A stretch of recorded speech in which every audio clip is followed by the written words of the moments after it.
Well, good morning, my friend. It is Friday morning. It's the end of the week. I'm getting started just a little bit later than normal, only because it's hot here in Oklahoma and I better get my yard cared for early in the morning, or else I'll be dying later on trying to get it done. But welcome to the Pastor's Podcast. Good to have you along with me as we end out this week. What a great week it's been. Souls saved and people being helped. And boy, just looking forward to this Sunday, seeing what God can do in the middle of summer. You know what? Did you realize that God works in the middle of summer like he does in the spring and the fall? And the only difference is, are you going to let him do that in your church? That means that you have to stay busy in summertime. Let's not get so busy with vacation and all the other things, all the other activities that we forget hell still burns. People still go to hell. Somebody's got to reach them. And I'm not against vacation, but let's not quit in the summertime. Let's keep going forward. Let's keep reaching people for Jesus Christ. There's people that really, truly want to get saved. That they don't know. They don't know how to get saved. They're depending on whatever. And we have the answer. And I'd encourage you, get them the answer. And God could use you today and tomorrow. If you get out and just tell one person how to get saved, just give them the gospel and give them a chance to get saved. You'd be shocked how many people truly, truly want to get saved. Well, I want to talk to you this morning about the topic, and David consulted. That's what we want to talk about today. From 1 Chronicles chapter 13, verse 1, the scripture says, "And David consulted with the captains of thousands and hundreds and with every leader." Now, one of the great attributes of David was this. He was smart enough and humble enough to consult with others around him before he made decisions. Now, this is one of the characteristics that made David a great leader. David understood that he could not see everything that others could see. And he understood that he was not smart enough to know everything. So he consulted with others to help him in making the right decisions. This ability to consult with others did not make him an inferior leader. Follow me. This is what made him a great leader. The person who's humble enough and smart enough to consult with others before making decisions or while going through problems will find a lot of heartache could be averted if they just consult with somebody. Now, you may not be like King David, but you are still a leader in some aspect, and you'd be wise to learn to consult with others before making decisions. Even if you're not a leader, you'll never get to a leadership position unless you're smart enough to consult with others to help you make the right decisions that'll lead you to a leadership position. Now, I want to give you some observations about the importance of you consulting with others. First, you're not smart enough to make every decision on your own. Nobody knows everything, and that includes you. That's why you need to learn to consult with others before making a decision. Not being smart enough in every area does not make you inferior. Listen to me, but realizing you're not smart enough in every area shows your brilliance and your humility to consult with others before you make that decision. Second, you need to be smart enough to get help in areas where you're not smart enough.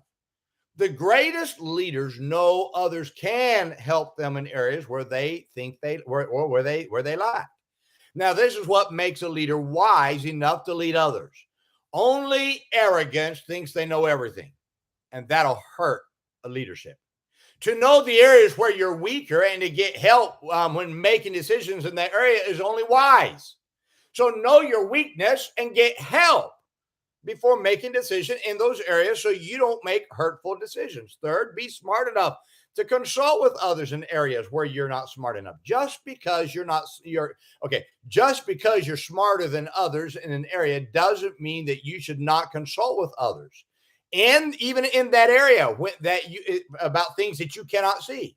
See, even in those areas where you might be an expert, that one who works in that area may see something that you cannot see. So one of the secrets of making wise decisions is getting another set of eyes to look at the situation before you make that decision, just in case you can't see something. Fourth, never be too proud to consult those you lead. It's interesting that David didn't consult with other kings, but he consulted with those who he was their king. He was their leader. David understood that those that he led had wisdom as well. And just because you lead people doesn't mean that you shouldn't consult with them. People you lead are not idiots. Listen, if they're smart enough to follow you, then you might be wise enough to consult with them at times to get their expertise in areas where they are smarter than you. Now, many foolish decisions could be averted if you learned to consult with others. The most foolish person is the so-called smart person who never consults with others for advice before making decisions. Now, don't let your pride get in the way, my friend, about consulting with others before you make decisions. There are people who sit in churches that they're too filled with their own pride to go to their pastor and say, "Preacher, what do you think about this? Preacher, could you help me?" I had one of the men in my church. He's a missionary, and he's a very brilliant man. Just on, I think it was Wednesday night, he asked me a question. "Preacher, what do you think this means?" Now, what's interesting is he's a brilliant man, but he was smart enough to come to his pastor and say, "What do you think? What does this mean right here?" Now, I happen to know that answer, but it doesn't mean I know everything that he knows. He helped me in an area earlier on when they came to our church, and you have to understand, everybody, iron sharpeneth iron. As a leader, I'm smart. I'll be honest with you, I'm smart enough to know I don't know everything. I do go to others for advice. I do get help in areas. Why? Because I don't want to make a wrong decision. This work of God is too important. Lives I deal with are at stake. Listen to me. Your pride is going to cause you to lose family members. Okay, there's parents that sit in a church that they're too filled with pride. Get this now, to go to the preacher and say, "Preacher, I'm having a little bit of issues with my children. Can you help me?" That doesn't make you less of a parent. Listen to me.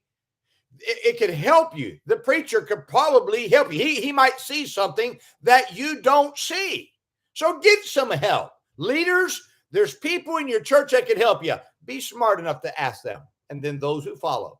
Don't be so arrogant to say, "Well, I'm not going to ask. I'm my own man." Yeah, you're your own idiot. That's what you are. Because that person never gets help. And that person is the one who's going to smack that wall. And then they're going to fall flat in the face. It's, "Well, what did I do wrong?" And they're dumb enough to get up to go do it again. You'd be smart enough to stop hitting the wall and say, "You know what? I need to get some help. Get some advice." You know, it's interesting to me.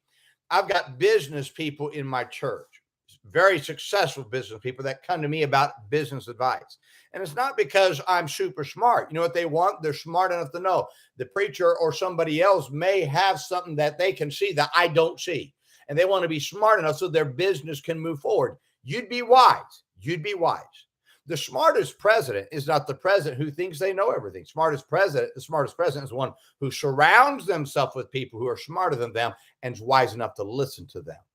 Now, you may be smart in one area, but you're not smart in all. Learn to consult with others. This is where safety is found, in the multitude of counselors. Find some counselors. Get some help. Don't be so filled with pride that you say, "I'm going to do it my own way." You will, but you're going to do it your own way, all the way to your embarrassment and failure. And you could have averted it if you just got some help. Well, I hope this is a help to you today. Now, let's remember this weekend, let's be good to everyone. Why? Everyone's having a tough time. Have a great weekend, my friend.